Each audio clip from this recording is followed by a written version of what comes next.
we go again, and welcome to Drive Live with an Engineer. This is Carpool Careers on YouTube with Tech Equipment. Today, our guest is Charlotte Starkmann. Charlotte is a petroleum engineer, and Charlotte is based in London. Charlotte, let's have a look at your career then. I come from a background, my father's a vet, my uncle's a doctor, and so it was always, and I was always good at science, so it was always a done deal that I was going to go do something scientific and I was going to go to university. Having a father who was a vet and seeing that it was knowing that was a life, not a job, with constantly having a nice family meal with the phone going, him having to rush off. And of course, this is the days before mobile phones. So when he rushed off to go and look after an animal, we had to stay home. My mum had to sit by the phone in case somebody else called in with an emergency. So I knew that wasn't the kind of life, knew that I didn't want to become a doctor. So it was kind of like, well, I want to stay in science, despite the school trying to persuade me to be a doctor or a vet. I said, no, I'm going to go and do a science. And at A level, I did chemistry, maths, and physics. And chemistry was the area that I was really in. I just like the fact that everything's made up of atoms. So it was a done deal that I was going to go do chemistry. I did chemistry at Durham University, very much enjoyed doing that. Did my first 2 years, got to year 3, and suddenly I'm like, oh, what am I going to do next? Having had a very clear path, well, you're going to go to university, you're going to do science, and suddenly I'm like, I've got to go out into the big wide world. I've got to get a job. What am I going to do? I like science and kind of wanted to do that. But really, I think unlike a lot of engineering students, I had no exposure to industry, But I kind of thought, well, I wanted to use my science to solve problems, but I didn't really know. And I started looking into things. The economy wasn't brilliant. So coming out as a graduate, there weren't a huge number of jobs to go to, particularly being a chemist, because the chemical industry was quite suppressed at that time. I looked at the salaries, and if you looked at the salary of someone, if I'd gone and done a graduate job in a pharma or a chemical company, compared to what I would get as a graduate, not great, compared to what I would get on a grant doing my PhD. And once you've taken tax off the salary, because I didn't have to pay tax as a research student, it wasn't much difference.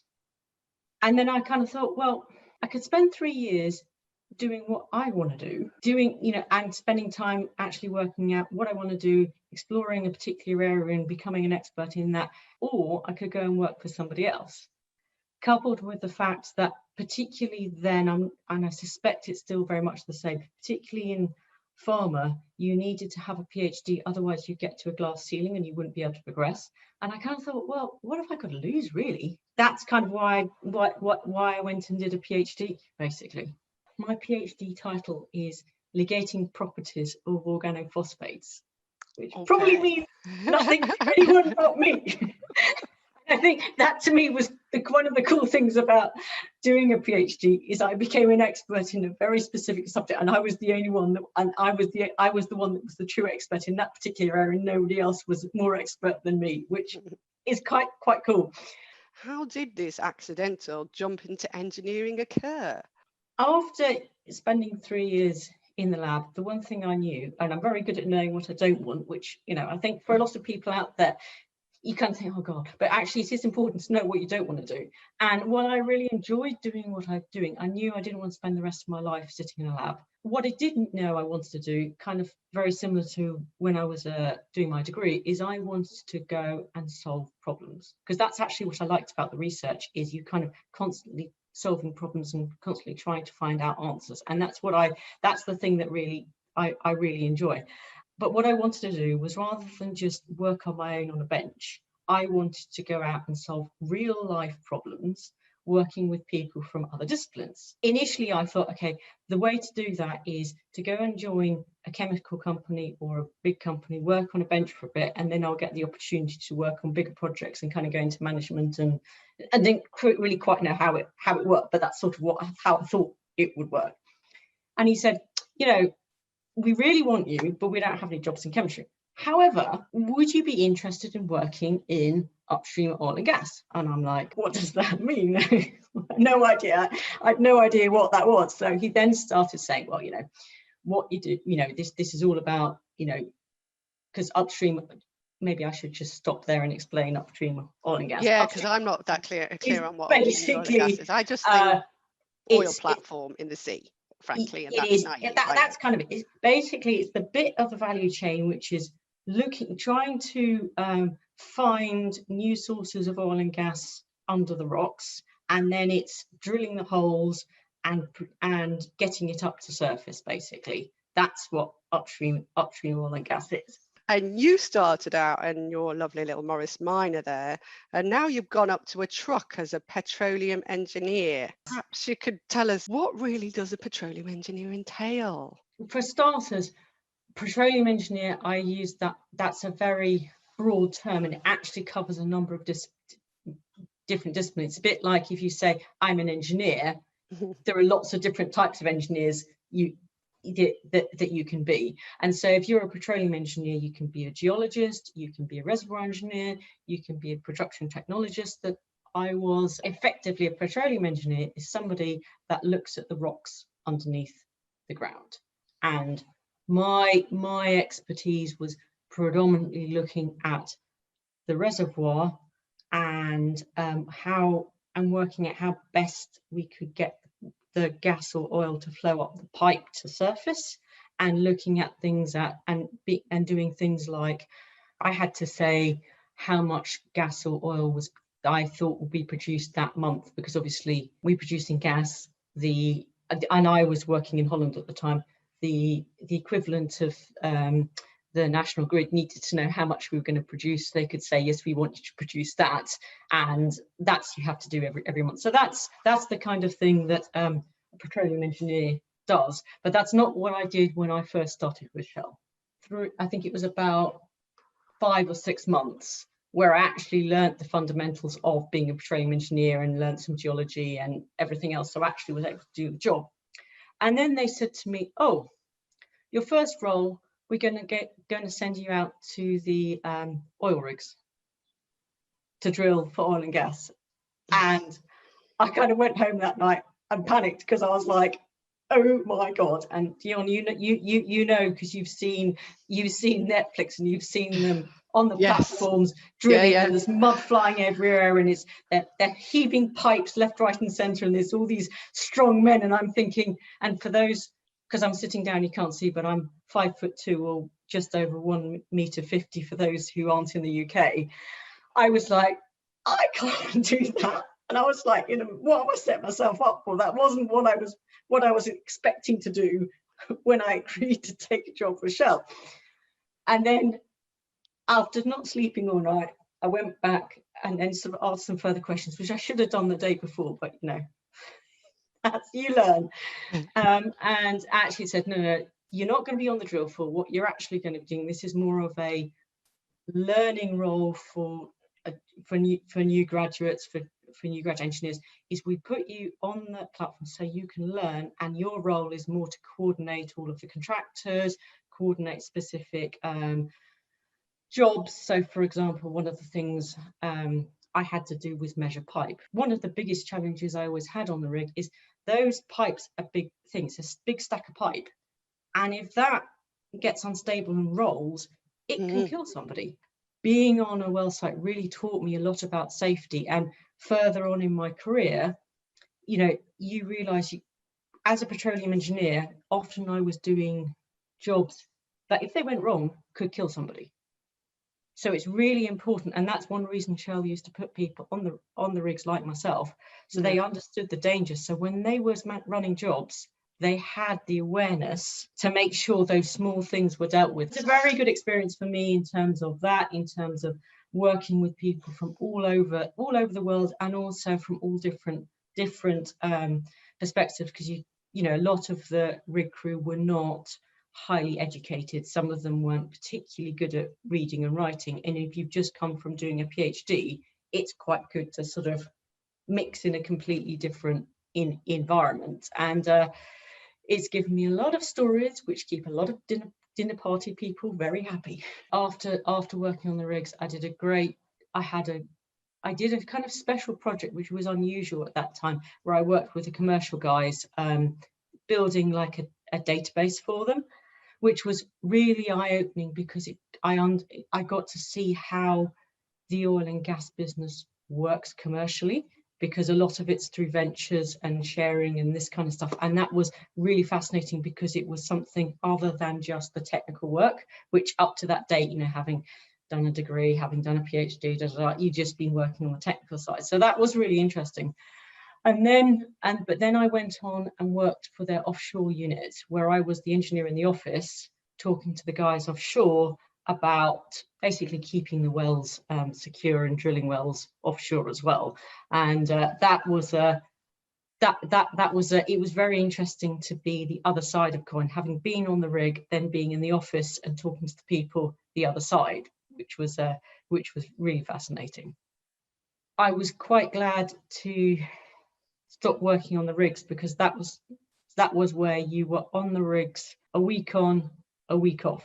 So that's quite disruptive to lifestyle. I had to be on site 24/7. I got waken up in the middle of the night to do various things. I was quite glad. I was glad I did it, because I got the experience, but I was very glad I didn't have to do that for the rest of my life. What point did you go, I'm just going to stop being a petroleum engineer and I want to be a management consultant? I started to realize I was more interested in solving problems with people and getting people to do things differently than I was how fast the gas was going in the pipe, which is, as an engineer, is in a slight design flaw. So I thought I better kind of like shift before somebody found out, because otherwise I might be in trouble. So that's kind of why I made the shift.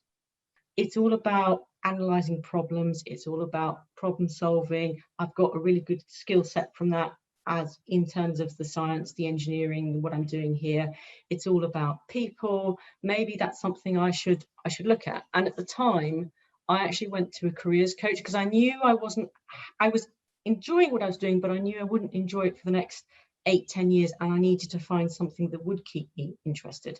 My tip would be, find somebody that you have a connection with, and my default would be go find a professional body, but it might be if you go back and look at someone who you went to school with, or someone who was at university who might know somebody that has done that. And sometimes it's just about talking to people, and it's much easier if you've got some kind of shared connection to do that. And I would always start that way. Brilliant. So you went to be a management consultant, and you problem solved with people, and then you decided to go alone, take the risk. That's pretty bold.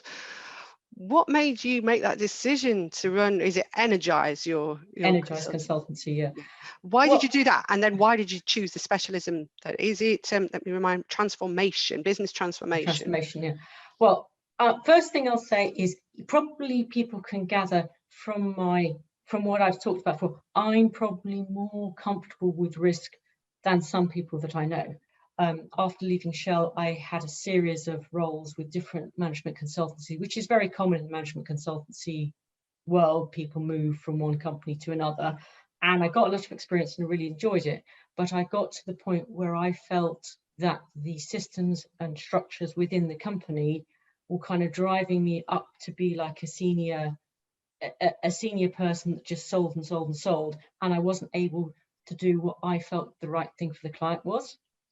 And I didn't sort of have control over doing that, because I felt like I had to sell something even the client didn't necessarily need it. So that's why I kind of set myself up. I work with companies that have decided that they need a change in direction, and that they need that they're trying to implement a new strategy. It might be they're putting a new technology into the company. It might be, they're looking at using advanced analytics or artificial intelligence, or just putting in a new IT infrastructure that's actually going to allow people to work more efficiently.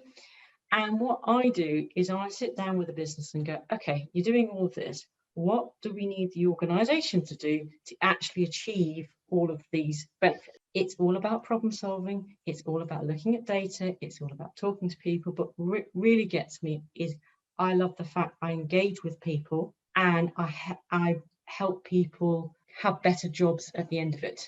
And that's why I do what I do. So Charlotte's top tips for a fulfilling career. So number one, follow your passion. And for me, it's really important to do something you enjoy doing.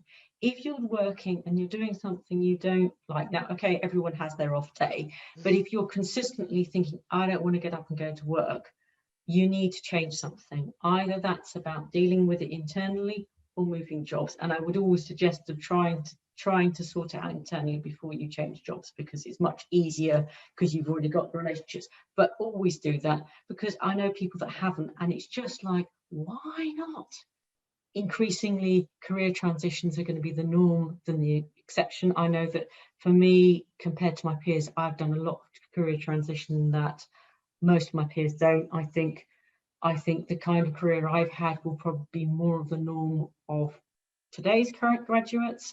For me specifically, for me to make the transition from a petroleum engineer to being a management consultant, it was very much about tailoring myself and making sure I was selling myself in the future role, not the current role, and also taking, which I didn't really talk very much about, taking something from my old role that would distinguish me. And because I had the industry knowledge as a management consultant, I was able to get much more interesting and more and bigger roles because I had that industry expertise. They could put me in front of a client and I could talk about the industry, which would give me credibility, and then the team could support me on the management consultant skills, which I could learn. So think about if you can not do too big a jump, but keep something that you're good at, because that'll speed things up. Explore and think outside the box. I think we've talked about that. It's very much about the job that currently you may be doing in 5 years' time currently doesn't exist. So keep looking outside. Fundamentally, I didn't talk very much about this, but this is about network. We talked a little bit about how do you find somebody to help you if you're looking at how do you find a new job, like within the professional services, or finding somebody through the university or your school or something like that. And what I think is very important is nowadays it's very much about knowing what's happening, and the more people you have in your network that can support you, the better. And building a network isn't just about how many connections you have on LinkedIn. And I hope I'm just going to say one thing on this call: do not just connect people on LinkedIn. If you think there is someone you really want to talk to, tell them why you want to connect, and preferably ask them if they can have a call or a connection because you want to find something out. Don't just connect for the sake of connecting, because that's not a proper networking build. Fantastic. Well, thank you so much. We're going to wrap that up for today. Thank you, everybody, for joining us for Drive Live with an Engineer. Do join us next time. We will be back again soon. See you again. Thank you, Charlotte, and goodbye.